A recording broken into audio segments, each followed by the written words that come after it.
All right, guys, today I want to talk to you about something that's been running through my mind that I think will be very helpful. And if you apply what I'm going to be speaking about, you're going to have what I believe is a more abundant life. You'll be happier, you'll be more at peace, things will start to connect, everything will come into focus, and things will start flowing for you. Now, does that mean that I'm always in that frame of mind?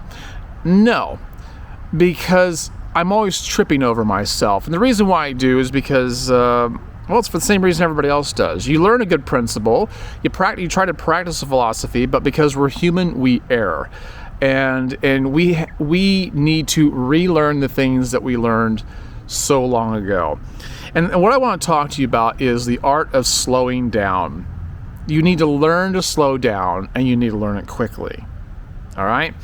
Now, I first became impressed to grasp this principle when I was a boy. When I was young, I used to read a lot of comic books, and if you read comic books, you also know what I'm talking about when I say that there was ads that were very attractive to a young boy's imagination. You know, you see these practical joke gifts you can purchase, x-ray glasses, cherry bombs, and one of the ubiquitous ads you saw in these magazines or comic books was the Charles Atlas course. Charles Atlas, it's all about his famous story, the 97-pound weakling, and getting sand kicked in his face on the beach, and he built himself up and got revenge on the bully who stole his girl. And it's somewhat more or less a true story about him. And I had a 6th grade teacher that knew all about Charles Atlas. He taught us boys in class one day how to do the Charles Atlas push-ups between chairs. And that kind of cinched the deal for me. And that's when I decided to buy the Charles Atlas course for myself. So I did. And what I found out was that Charles Atlas not only teaches you how to build your body, he gives you good exercises and provides a good foundation for fitness, but he also gives you a lot of really good life advice. And one of the things he drove home was never be in a hurry. Never, ever be in a hurry, because it raises your heart rate, it makes you think less clearly, you make worse decisions, and you're not as relaxed. And when you're in a relaxed state, you flow. Now, he didn't use that word. That's kind of a contemporary thing that people say, but that's what he meant. You flow more when you're in a relaxed state, and you can't be relaxed if you're always in a hurry. Now, there are a lot of people that will tell you look more confident, but I say that you look less in control. And that's one of the things he wanted to drive home, is if you want to look like a confident man, you slow things down. You do things more deliberately. You operate more efficiently. And it's just better for you. You learn how to eat slowly. You chew your food more, it digests better, you feel better about yourself. When you're walking, you don't get in a hurry to go somewhere. When you're making decisions, they're not snap decisions. You learn to take your time making them. And then you allow yourself a chance to think. When people are trying to provoke you, you don't react. You take your time in thinking about and formulating a response. And this gives you advantage. This gives you leverage. And so it's definitely a point that he drove home that meant something to me. But unfortunately, I get caught up in the rat race like everybody else does, and I need to revisit this topic often, very often. Whenever I start feeling stressed, or when I start feeling like the ends are starting to become frayed, I know that I need to stop and reflect. Now, slowing down is very important. For all the reasons I just mentioned here, another place in my reading was Ian Fleming's James Bond books. Many people have seen the name Ian Fleming attached to the credits on James Bond movies, but he wrote a long series based on this character. And I've read almost all of them, and I enjoy them quite a bit, even though they're outdated now. But one of the things that was driven home time and time again, kept coming up in his books, was James Bond. When he finds himself in a very dangerous situation, he would hear this voice in his head that would say, walk away from Walk away from this dangerous situation rather than run. And the reason why is because before James Bond was a spy, he was a British commando. And in British commando training, they taught them that when you're dealing with explosives, whether you're planting them or throwing them, or whether you're suspecting that they might be in the vicinity already planted, you walk away from them rather than run, because you might trip a line yourself. You might not be paying close enough attention and step on one, and you destroy yourself in the process. So the emphasis was put on don't be in a hurry, walk rather than run. And you might feel compelled to run, but it's not good for you because you will end up destroying yourself. And it's the same thing with life, and that's something that's always stuck with me. It's one of the takeaways I took from the James Bond novels, and that's why I'm sharing it with you here today. It's very important to slow down, take your time, to be able to formulate a response, to be able to watch where you're stepping, to be able to bring things into focus and see things more clearly. When you're eating, it's important to slow down your eating, because when you do, your food will digest itself better, and you'll feel better. When you're driving, if you focus on just for a day or for a week, just driving the speed limit, you'll notice that it'll actually reduce your stress, because you'll have fewer people around you because they're all way ahead of you. And you may not like that. It might be a hard habit to break, but just challenge yourself every once in a while just to drive the speed limit and see how much more relaxed you become. I mentioned this in a class one time to some people, and a guy came up to me the next week. He goes, "Man, Greg, it was really hard for me at first, but for a whole week I drove the speed limit and my stress levels went way down in traffic." That doesn't mean, when I tell you to slow down, that doesn't mean that you always move slow. It just means bump it down a few notches. Bump it down a few notches and see what that does for you. You'd be amazed at what a difference it'll make when you slow down. For a couple years, our family had season passes to the local G League basketball team that we have here in Lakeland called the Lakeland Magic. It's kind of a sister team to the Orlando Magic. And I never really had an interest in basketball up until that point. And we would go just for something to do, and I really started to enjoy the sport. And there was a team, I think they were from Brooklyn.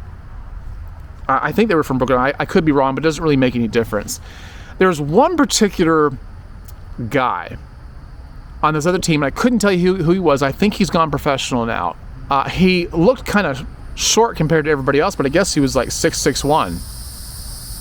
And this guy had such flow on the court. He was so relaxed, and he was very good at making three-pointers. And he just moved effortlessly. And I noticed that he took his time. While everybody else seemed to be in a hurry, he was relaxed. He seemed to be moving to the beat of his own drum.